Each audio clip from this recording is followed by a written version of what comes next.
বাইরে যতই trending spot বা হিডেন জেমে খেয়ে বেড়াই না কেন, বাড়িতে গিয়ে মায়ের হাতে না খেলে কিন্তু বকা একদম মিস হয় না। তাই ভাবলাম মায়ের রাগ ভাঙাতে বাড়ির জন্য কিছু ট্রেন্ডিং ফার্নিচার কিনি।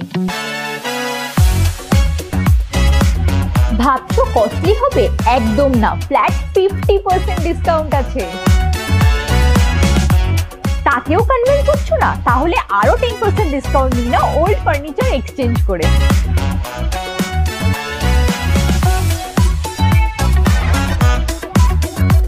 তাহলে চলো এবার দেখি কি কি কেনা যায়। অফিস বা ওয়ার্ক ফ্রম হোমের জন্য রোটেটিং চেয়ার, নাকি royal sofa, king size bed, আর বেডরুমে একটা ফ্যান্সি ওয়ার্ড্রপ হলে কেমন হয় বলো তো? ভাবছো পিকআপের চার্জ লাগবে? না, সেটাও লাগবে না। In fact no cost EMI plus free ডেলিভারিও আছে। কোথায় পাবে? পেয়ে যাবে বুক পয়েন্টসের হাওড়া, বেহালা বা বিটি রোডের শোরুমে। তাহলে তাড়াতাড়ি চলে এসো, না হলে অফারটা মিস হয়ে যাবে তো।